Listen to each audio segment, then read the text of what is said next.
Who is richer, Julius Caesar or Elon Musk? At first glance, this question might seem strange. One is an ancient Roman general and politician, assassinated more than 2,000 years ago.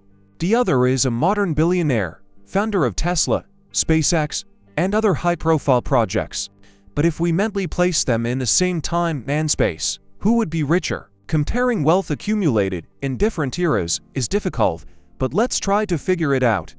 Let's start by estimating Julius Caesar's wealth. He was one of the richest people of his time. During his life, he accumulated a colossal fortune, most of which came to him after military victories and looting of conquered territories. For example, after defeating the kingdom of Pontus, he brought so much gold and silver to Rome that it lowered the price of precious metals for several years.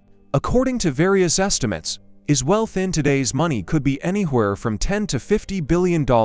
Now, Elon Musk, as of the current moment, his net worth is estimated at several $100 billion.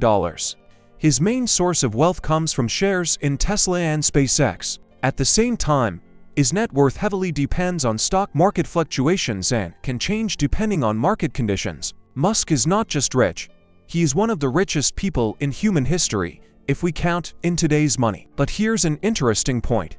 How do we even define wealth? If we compare it in absolute numbers, Musk is richer. But if we look at the scale of influence, Caesar controlled not just money, but an entire empire. He could manage armies, provincial resources, and taxes. His wealth was not only personal, but also a political tool. He could spend money on wars, construction, and bribing senators. In that sense, his influence was immeasurably greater. Moreover, in ancient times there were no modern financial instruments like stocks, bonds, or bank accounts. Wealth was expressed in gold, land, and slaves. Caesar owned vast estates, villas, slaves, and treasures. However, he couldn't even afford something as simple as coffee or a smartphone. The level of technological progress was very low back then. Musk, on the other hand, lives in an age of technology where money works automatically. His wealth grows not only due to his personal efforts, but also thanks to the infrastructure of the modern economy. He invests in the future, space travel, artificial intelligence, electric vehicles. His wealth is not only huge, it is also aimed at changing the world. How much did Caesar and Musk earn? And what could they buy with their salaries? When we talk about the wealth of historical and modern figures, a common question arises: how much did they actually earn? What were their salaries? And what could they afford with that money? Let's start with Julius Caesar. Right away, it's worth clarifying. In ancient Rome, the concept of salary, as we understand it today for regular employees, didn't exist in the usual sense. Caesar was not just a government official, he was a political leader, a military commander, a dictator. However, he did receive income from his official positions. For example, when Caesar held the position of proconsul in Spain, he received official compensation, which can be compared to a salary. He also received a share of the spoils after military campaigns. But if we talk about his official salary as a statesman, it wasn't that high compared to his personal wealth. His annual salary, in today's terms, could have been from $1 to $3 million. However, this wasn't the most important part of his income. His main money came from conquests, taxes, land grants, and selling trophies. So his income was not so much regular as it was huge and one-time, like profits from winning wars. Now, Elon Musk, surprisingly, his salary is almost zero. Yes, really.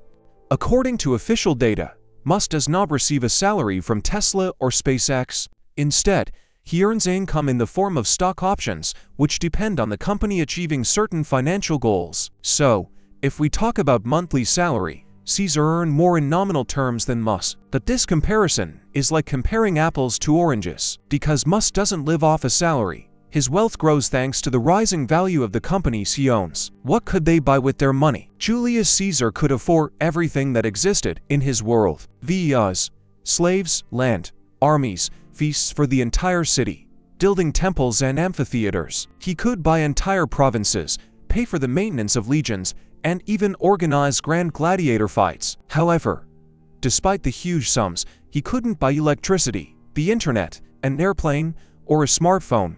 Those things simply didn't exist. Elon Musk, in turn, can buy practically anything modern industry produces. He can order a private jet, a supersonic boat, a villa in Bali, a satellite, or even a rocket. He can invest in medicine, space, and artificial intelligence, but there are still things he can't buy.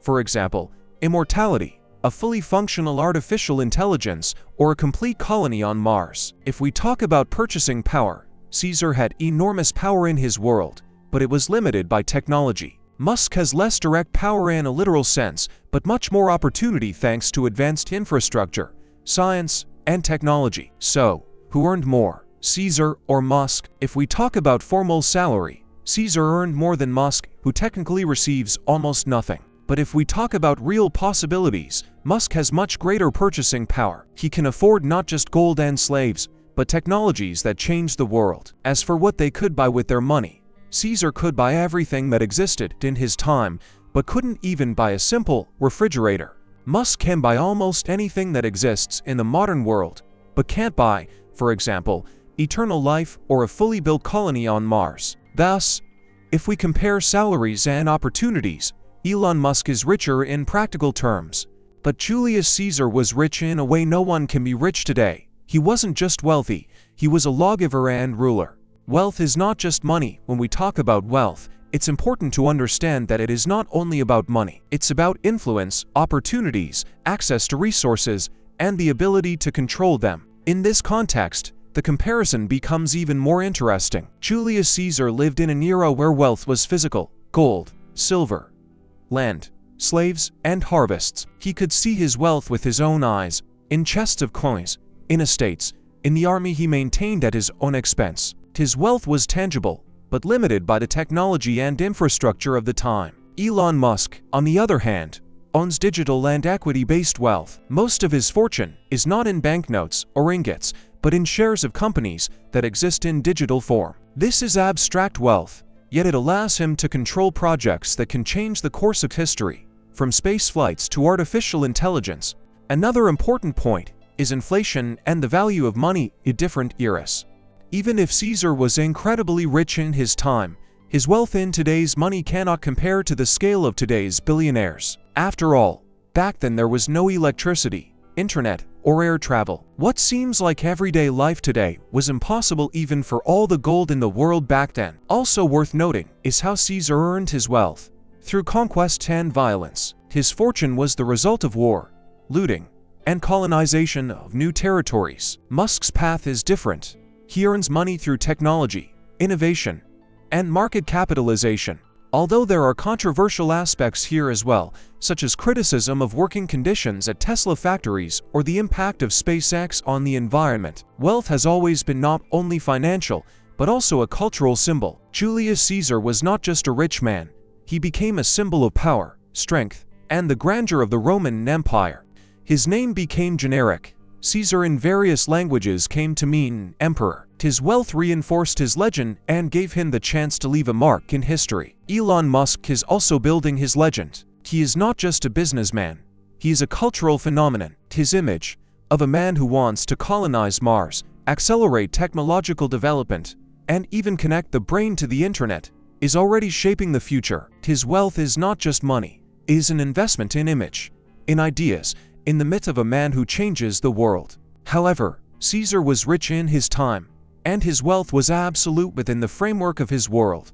Musk lives in a world where wealth can be multiplied almost infinitely thanks to technology, globalization, and financial instruments. In this sense, he has more opportunities, but also a greater risk of losing everything overnight due to a stock drop or a crisis. So, who is richer, Caesar or Musk? If we talk purely in monetary terms, Elon Musk is richer. His net worth is measured in hundreds of billions of today's dollars, which is several times higher than estimates of Julius Caesar's wealth. Also, Musk has access to much more advanced financial tools, technologies, and global influence opportunities. However, if we take into account the scale of influence, power, and symbolism, Caesar was richer in a different sense. He didn't just own money. He ruled an empire, dictated laws, commanded an army, and could change the fate of millions with a single decision. Thus, the answer depends on how we define richer. In material terms, Musk; in historical and political terms, Caesar.